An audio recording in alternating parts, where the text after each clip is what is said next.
দুইটা সময় তওবা করে লাভ নাই। একটা হচ্ছে মৌতের যন্ত্রণা শুরু হয়ে গেলে, মৃত্যুর যন্ত্রণা শুরু হয়ে গেলে আগে পা থেকে শুরু হয়ে আস্তে আস্তে গলার দিকে আসে।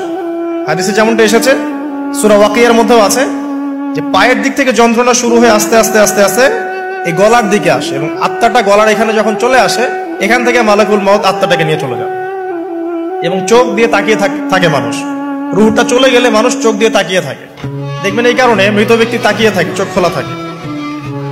এবং তখন আসমান থেকে সিঁড়ি নামিয়ে দেওয়া হয়, ওই সিঁড়িতে করে আত্মা চলে যাচ্ছে, ও তাকিয়ে দেখে যে আত্মা চলে যাচ্ছে।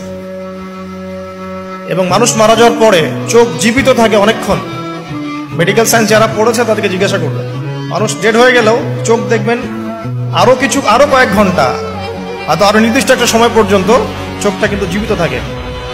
এই জন্যে চোখ বন্ধ করে দিতে হয়। যাই হোক, যেটা বলছিলাম যে মৌতের যন্ত্রণা শুরু হয়ে গেলে তওবা করে লাভ নাই, তওবার দরজা